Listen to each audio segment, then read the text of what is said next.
Hola, hola, ¿qué tal otra vez? Soy el pastor Benjamín. Bienvenidos a otra clase de esta serie que se llama Mi identidad, yo soy un hijo de Dios. Hoy nos toca hablar de que soy templo de Dios. Esto es un tema pues bastante sencillo, quizás no difícil de entender y ya te lo sabes, pero creo que es importante recalcarlo y hay cosas en que realmente no lo hemos puesto en práctica, aunque lo sabemos en nuestra mente, ¿verdad? Entonces vamos a comenzar con el antiguo pacto desde el principio, ¿verdad? Y en el hebreo, ¿verdad? Y en el Antiguo Testamento, un templo es una casa para Dios.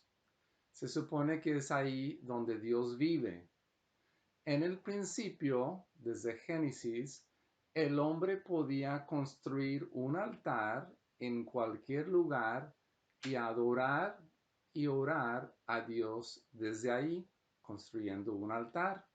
Ahora, los israelitas estuvieron en Egipto por cientos de años como esclavos y cuando Dios manda a Moisés a que ellos salgan de Egipto, salen ya como una nación, ¿verdad?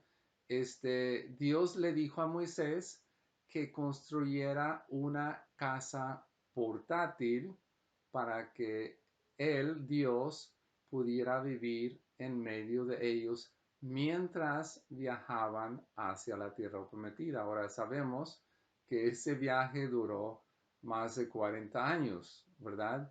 Y aún dentro de la tierra prometida seguían usando lo que es llamado el tabernáculo de Moisés. Esa palabra tabernáculo significa habitación o una tienda usado para habitar, ¿verdad?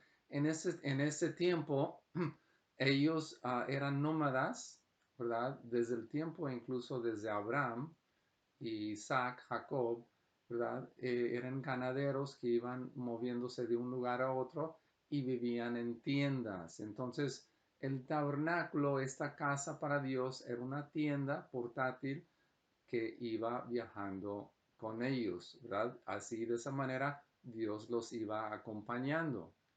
Ahora, después de cientos de años, Salomón construye un templo físico de piedra, de madera, oro, etcétera, ¿verdad? Un templo permanente fijo en la ciudad de Jerusalén, ¿verdad? Y en el hebreo, la palabra templo significa casa grande o palacio, ¿verdad? En una casa grande, un palacio era donde vivían los reyes. Entonces David tenía ese anhelo de construir una casa impresionante para manifestar la gloria de Dios aquí en la tierra, ¿verdad? Y ya no estar viviendo en una carpa que era portátil y no tan bonita. Ahora, debido a la conciencia del pecado que produjo la ley que fue dado a Moisés, solo ciertas personas, o sea, comenzando con Moisés y la implementación de la ley en la nación de Israel, de ahí en adelante solo ciertas personas, ¿verdad?, tenían acceso a la presencia de Dios y podían entrar a ese tabernáculo llamado casa de Dios, ¿verdad? Entonces, el énfasis de todo ese sistema de leyes y todos los rituales, de todo lo que se hacía en el tabernáculo a través de los sacerdotes, ese servicio, ese culto a Dios, ¿verdad? Era para darle idea y de promocionar la idea de que Dios es muy, muy santo y por el contrario, el hombre es pecador y por lo tanto no podía acercarse, el hombre común no podía acercarse a la presencia de Dios ni entrar a ese tabernáculo llamado casa de Dios. O sea, había una separación claro en que el hombre común no podía tener comunión y habitar con Dios. Ahora, el tabernáculo estaba en medio del pueblo y Dios habitaba en medio de ellos, pero ellos no tenían como ciudadanos acceso directo a la presencia de Dios ni a la casa de Dios. Ahora, todo eso cambió bajo el nuevo pacto de la gracia a través de Cristo.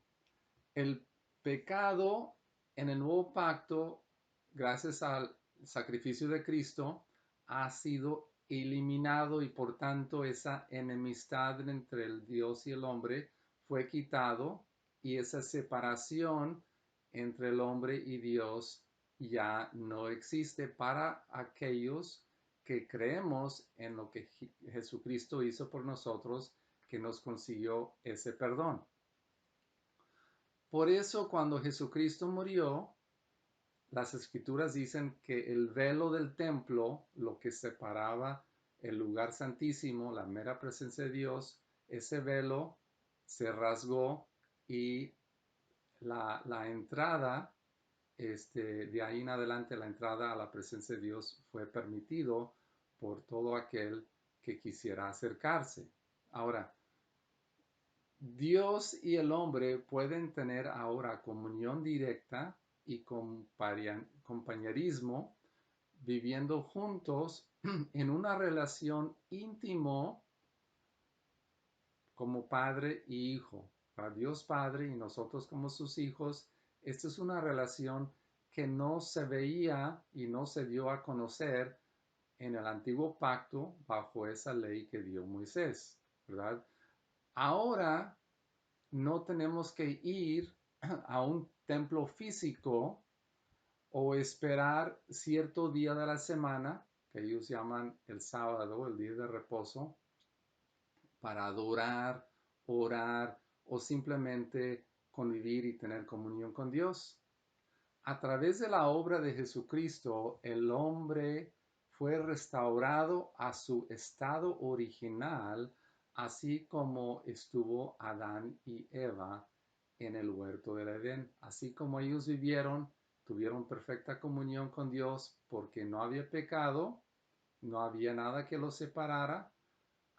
Cristo nos ha vuelto a ese estado de inocencia y de santidad, ¿verdad?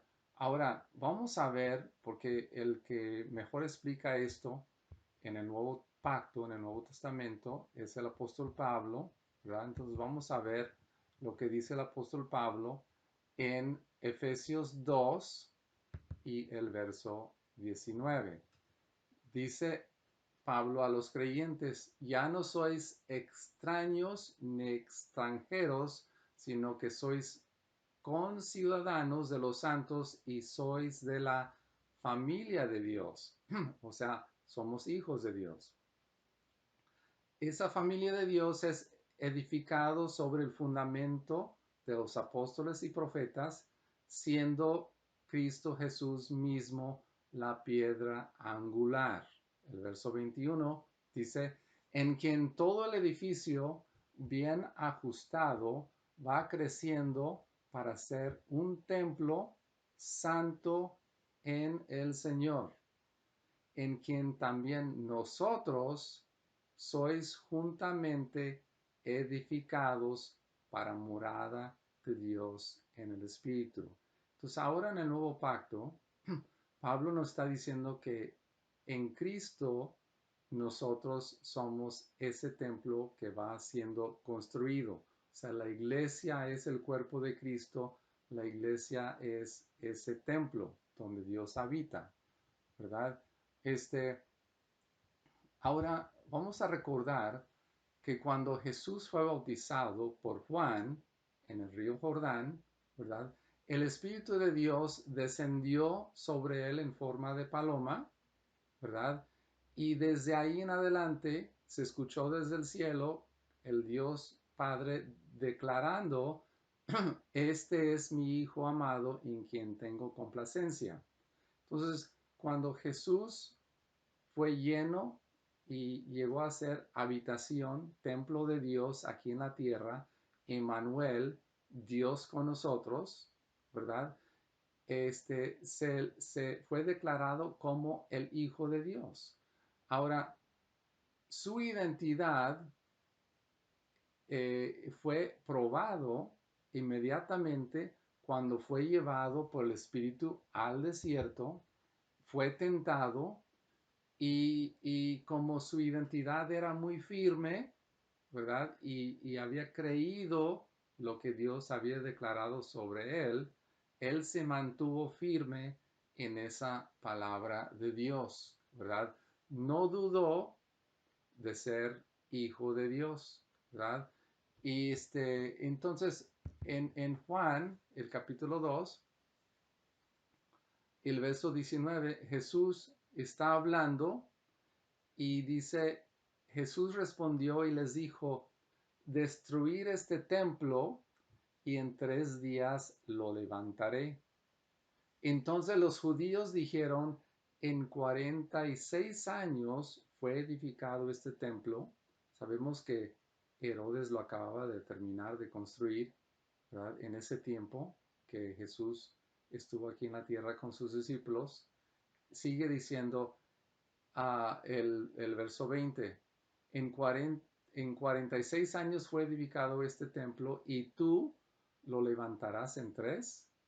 Pero Jesús hablaba del templo de su cuerpo, sabiendo que el Espíritu Santo moraba en él era la manifestación de Dios aquí en la tierra, ¿verdad? Entonces Jesús se refirió a su cuerpo como un templo. Ahora, después de que Jesús murió, resucitó y cuando ascendió al cielo, después de 40 días, ¿verdad? De estar aquí en la tierra, llega el día de Pentecostés, ¿verdad? Y después de que él consiguió el perdón, ¿verdad? Y bajo el nuevo pacto, ahora somos también llamados hijos de Dios. En ese día de Pentecostés, los creyentes fueron llenos del Espíritu Santo, algo que no había pasado en el Antiguo Testamento, ¿verdad? Porque no eran considerados hijos de Dios, ¿sí? Y fueron llenos del Espíritu Santo para que pudieran cumplir, fueron llenos del poder de Dios, Dios habitándoles para que ellos cumplieran la misión que era predicar el Evangelio del reino de Dios, ¿sí? Y hacer discípulos. Esto es muy diferente a los que son llamados siervos de Dios, los ungidos del Antiguo Testamento, que operaban bajo la ley, ¿verdad? Ellos no eran considerados como hijos de Dios y solo unos cuantos de ellos eran ungidos y empoderados para cumplir ciertas misiones específicas, ¿verdad? Ahora en el nuevo pacto, ¿verdad? Fue profetizado de que esto era sobre toda carne. Todo aquel que cree, ¿verdad? No importando su sexo, si es masculino o femenino, su raza, su etnia o su edad, todos podemos creer y recibir ese don del Espíritu Santo y ser casa de Dios, templo de Dios, ¿verdad? Ahora, ya que nuestro cuerpo es habitación del Espíritu Santo de Dios, debemos de cuidarlo, dice Pablo, ¿verdad? Nuestro cuerpo es una creación maravillosa, aunque somos carne, ¿verdad? Y tenemos fallas, pero esta carne fue creado como algo de bendición para nosotros. No debemos de menospreciar o minimizar nuestro cuerpo, sino que Pablo nos enseña que la debemos de cuidar, porque este cuerpo nos sirve mientras estamos aquí en la tierra para cumplir el propósito de Dios de ser personas fuertes con energía, ¿verdad? Y también con nuestro cuerpo, con nuestras manos, etcétera, servimos a Dios al servir a otras personas, ¿verdad? Y al trabajar y ser personas productivas. Ahora, vamos a leer lo que Pablo dice en 1 de Corintios, el capítulo 3 y el verso 16. Pablo les dice, ¿no sabéis que sois templo de Dios y que el Espíritu de Dios habita en vosotros? Si alguno destruye el templo de Dios, Dios lo destruirá a él, porque el templo de Dios es santo. Y eso es lo que vosotros sois. Somos templos santos, porque el Espíritu Santo nos habita y a través de la obra de Cristo hemos sido santificados y hemos recibido ese don. Más adelante, en cuanto a usar nuestro cuerpo para el bien y no para pecar, en el capítulo 6 de 1 de Corintios, el verso 17, Pablo sigue diciendo, pero el que se une al Señor es un espíritu con él. Huid de la fornicación. Todos los demás pecados que un hombre comete están fuera del cuerpo, pero el fornicario peca contra su propio cuerpo. ¿O no sabéis que vuestro cuerpo es templo del Espíritu Santo, que está en vosotros, el cual tenéis de Dios y que no sois vuestros? Así es que cuando nosotros entregamos nuestra vida a Cristo y decidimos creer que morimos con Él, que resucitamos con Él, la vida que ahora poseemos no es nuestra vida y este cuerpo en el cual yo habito es del Espíritu Santo. Entonces Pablo enfatiza esto y la necesidad de cuidar nuestro cuerpo, ¿verdad? Y usarlo para el bien y no para el mal. También Pablo, cuando estaba viajando, iba a muchas ciudades griegas en el Imperio Romano y todas esas ciudades eran ciudades paganas donde tenían muchos dioses, templos paganos, etcétera, ¿no? Y Pablo predicaba a los judíos en las sinagogas y después iba y predicaba a los gentiles, ¿verdad? Y el discurso que da Pablo en Atenas es algo famoso, ¿verdad? Porque él les dice, se ve que ustedes son muy religiosos, ¿verdad? Pero Pablo les dice en el capítulo 17 de Hechos y el verso 24, Pablo les dice, el Dios que hizo el mundo y todo lo que en él hay, pues, ¿qué es el Señor del cielo y de la tierra? Pues, o sea que el mundo es del Señor y también el cielo y la tierra. Todo es de Él.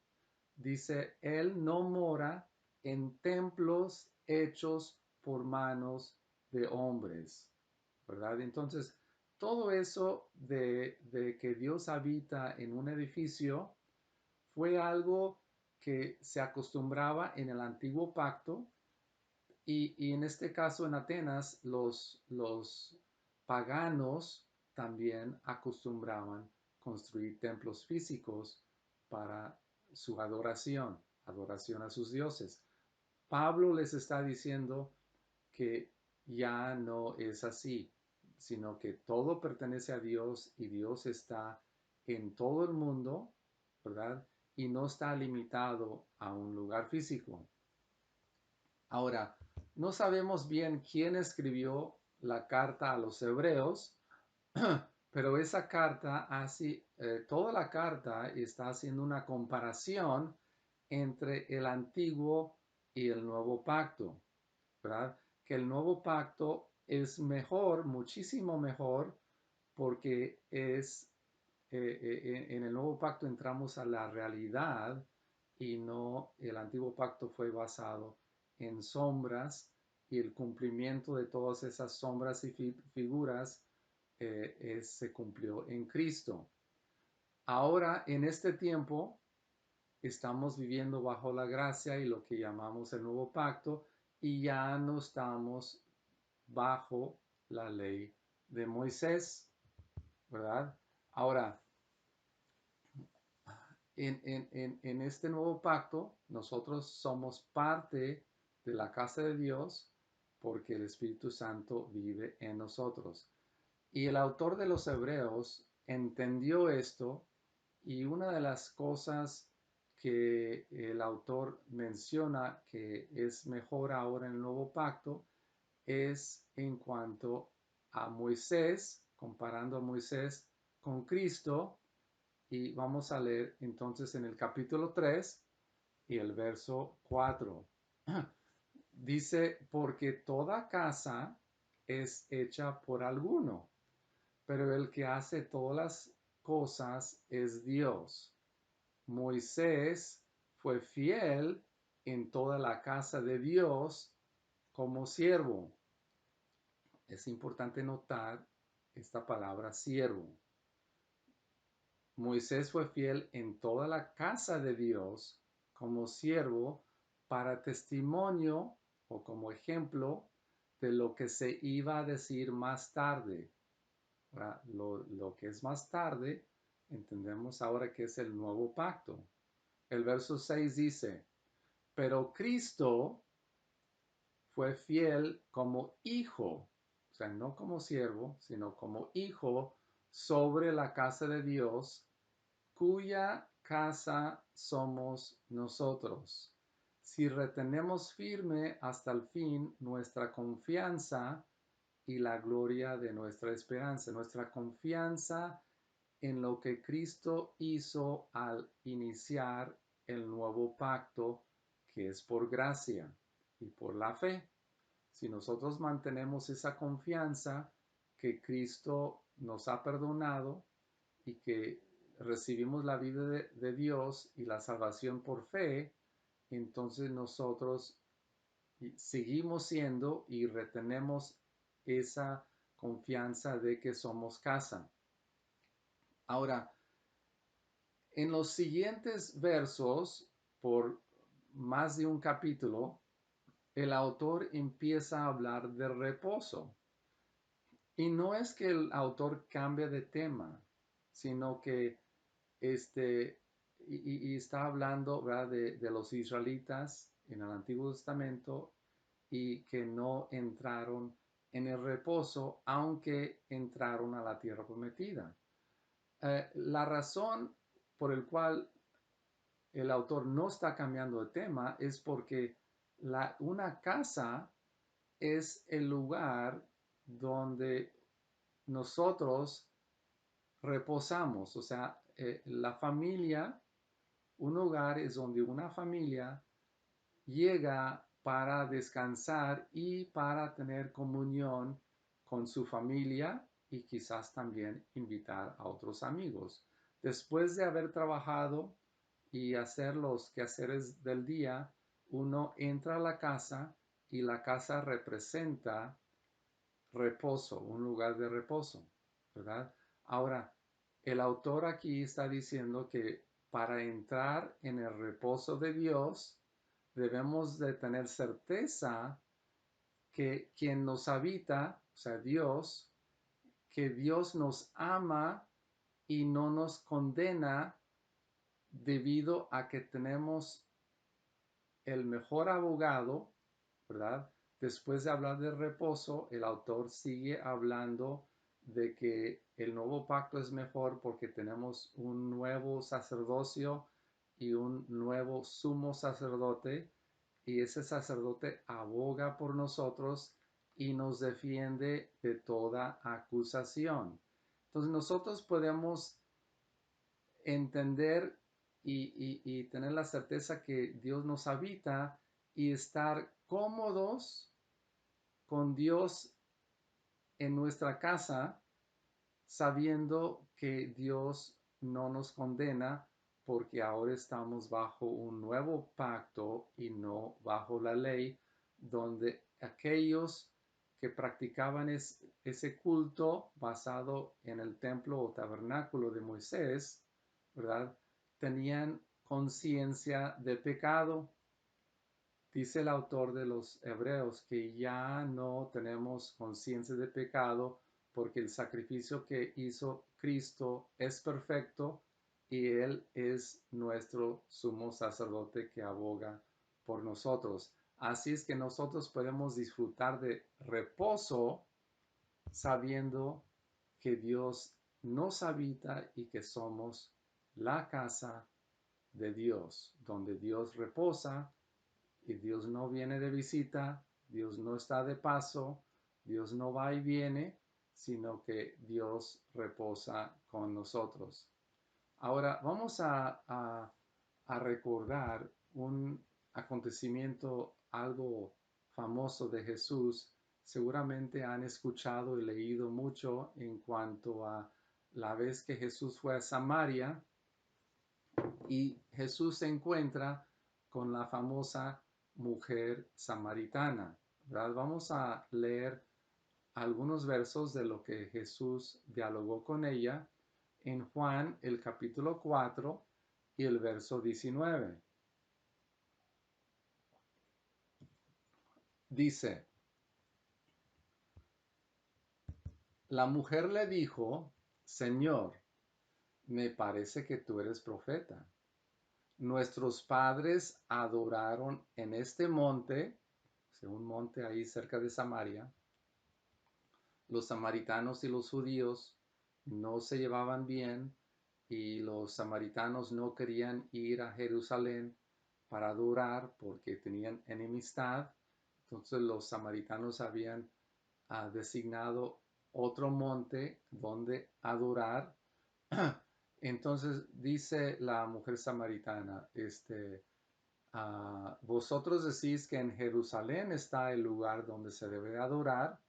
Jesús le dijo, mujer, créeme, la hora viene cuando ni en este monte ni en Jerusalén adoraréis al Padre.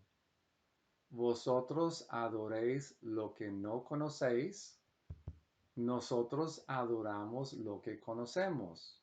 Eso lo dijo porque Dios había designado bajo el antiguo pacto y desde el reinado de David que Jerusalén fuera el sitio especial de adoración. Entonces Jesús le está diciendo a la mujer, bueno, tú estás equivocada, pero la hora viene, ¿verdad? Y el verso 23 dice, pero la hora viene y ahora es cuando los verdaderos adoradores adorarán al Padre en espíritu y en verdad. Ahora, se ha hablado mucho de esto, de qué significa espíritu en verdad. Yo lo veo así muy sencillo, ¿verdad? La palabra espíritu lo podemos definir de esta manera. Espíritu o lo espiritual es la dimensión eterna y todo aquello que no está sujeto al tiempo y espacio, ¿sí? O sea, es aquello que no es físico, no es materia o material y no es geográfico tampoco, ¿verdad? Todo lo que es espiritual no está sujeto a lo físico, lo material o lo geográfico, ¿sí? Entonces Jesús le está diciendo que los verdaderos adoradores van a adorar de manera que no depende de un lugar físico, material o geográfico. Ahora, dice espíritu y en verdad. Esta palabra verdad, este, eh, Jesús lo está usando de esta manera, está haciendo una comparación entre el antiguo pacto y el nuevo pacto, porque todo lo que era del antiguo pacto era figura, símbolo y sombra. O sea, no era la realidad, representaba la realidad del nuevo pacto, que es Cristo y la iglesia, pero no era lo real, ¿sí? Entonces, esta palabra verdad se usa en muchos otros lugares del Nuevo Testamento, ¿verdad? Pero un lugar muy interesante donde es usado es en Juan, el Evangelio de Juan, el primer capítulo y el verso 17. Dice el apóstol Juan, porque la ley fue dada por medio de Moisés, la gracia y la verdad fueron hechas realidad por medio de Jesucristo. Entonces, aquí el apóstol Pedro está, Juan, el apóstol Juan está diciendo, ¿verdad? Que la verdad y la realidad fueron dados por Jesucristo y está haciendo un contraste de lo que Moisés hizo y lo que Moisés construyó. Moisés construyó una sombra, un símbolo, pero Jesús trajo la verdad y la realidad, ¿sí? Entonces, cuando Jesús está diciendo a la samaritana, ¿verdad? Que los verdaderos adoradores ahora, al comenzar el nuevo pacto, ¿verdad? Está basado en realidades, no en sombras, ¿sí? Entonces, la adoración hoy día no está sujeto a algo físico o geográfico, ni está sujeto a la ley de Moisés que servía solo como sombra y símbolo, ¿verdad? Pues vamos a seguir leyendo el verso 23. Dice Jesús en el verso 23, la hora viene y ahora es cuando los verdaderos adoradores adorarán al Padre en espíritu y en verdad, porque ciertamente a tales adoradores busca el Padre. Dios es espíritu y los que le adoran deben adorarle en espíritu y en verdad. Entonces, recuerdan que Jesús contestó todo esto porque la mujer samaritana está diciendo, debemos de adorar en este monte o en aquel monte, en este lugar geográfico con estos elementos y este edificio o aquel edificio. Y Jesús está diciendo, ni uno ni el otro. La hora viene y ahora es cuando no es ni uno ni el otro, ¿verdad? Entonces, podemos ahora, en la gracia y el nuevo pacto, podemos tener comunión con Dios. Decimos 24/7, 24 horas del día, los 7 días de la semana. No es el sábado ni es el domingo, no es en la mañana ni en la tarde, sino que tenemos acceso a Dios y lo podemos adorar y tener comunión con Él en cualquier momento donde quiera que estamos, ¿verdad? Los apóstoles en Jerusalén, porque algunos pueden pensar, bueno, pero Pedro y Juan y ellos iban al templo. Al considerar bien y leer bien el libro de los Hechos, nos damos cuenta que los apóstoles en Jerusalén, los líderes, Juan, Pablo, Santiago y aquellos, ¿verdad? Seguían yendo al templo para orar, ¿verdad? Y participar en ciertos rituales, ¿verdad? Pero Pablo después llega con ellos y les explica mejor lo que es el nuevo pacto de la gracia, ¿verdad? Y que ya no estamos bajo la ley, especialmente a lo que se refiere a los gentiles. Pablo se puso muy duro, ¿verdad? En que él no iba a obligar a los gentiles a circuncidarse y de esa manera sujetarse a la ley y estar sujeto a la adoración en un lugar físico como en el templo. Entonces, esto fue un largo proceso por el cual pasaron los apóstoles en Jerusalén, pero Jesús había pronunciado y profetizado de que ese templo sería destruido, ¿verdad? Y una vez que el templo fue destruido, los cristianos, los creyentes, por varios cientos de años, no se congregaban en ningún templo, no había templos, ¿verdad? Se reunían en casas, se reunían al aire libre, a lo mejor debajo de un árbol, en el patio de alguna casa, ¿verdad? Y convivían juntos y no tenían rituales como lo que había en el templo de estar haciendo sacrificios y todo lo que involucra el sacerdocio y los rituales que los sacerdotes hacían, ¿verdad? Eso dejó de ser hasta que Constantino se convierte y él empieza a dar templos paganos a los cristianos, ¿verdad? Y entonces ahí es donde realmente comienza la formación de la Iglesia Católica Romana después de la conversión de Constantino y los creyentes empiezan a reunirse otra vez en templos y se empieza gradualmente a implementar un sistema de sacerdocio, rituales, ordenanzas, reglas y poco a poco todo lo que hoy conocemos como la Iglesia Católica, ¿verdad? Ahora, durante la Reforma, en los años 1400, 1500, 1600, ¿verdad?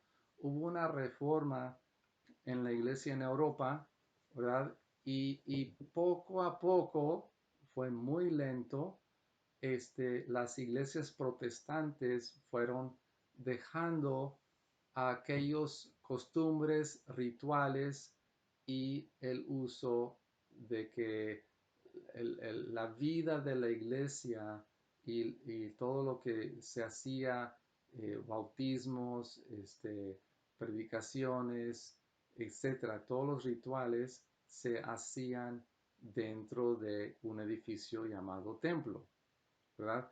Realmente siempre hubo ciertos pequeños grupos que se reunían en casas o en pequeños edificios que no llamaban templo, simplemente se congregaban sin todos esos rituales.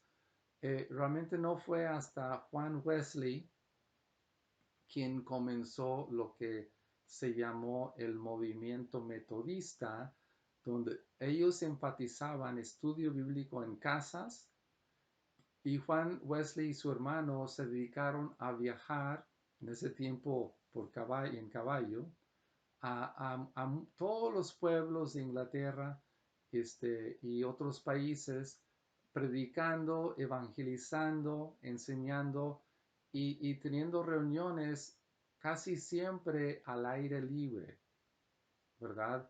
Y esto chocó con los dirigentes de las iglesias tra tradicionales, ¿verdad? En este caso en Inglaterra, la iglesia anglicana, ¿verdad? Y por fin ese movimiento metodista tuvo que separarse de la iglesia anglicana. Pero siempre ha habido personas entendidas, entendiendo que la adoración, el culto a Dios, no depende de templos, de un sistema de sacerdocio o de personas ungidas que son considerados más santos, más allegados a Dios, sino que se podía adorar a Dios y dar culto a Dios, reunirse como iglesia, congregación, donde quiera que ellos quisieran, ¿verdad? Entonces, pues digo todo esto para que usted tenga la confianza, la certeza que Dios está contigo donde quiera que estés, ¿verdad?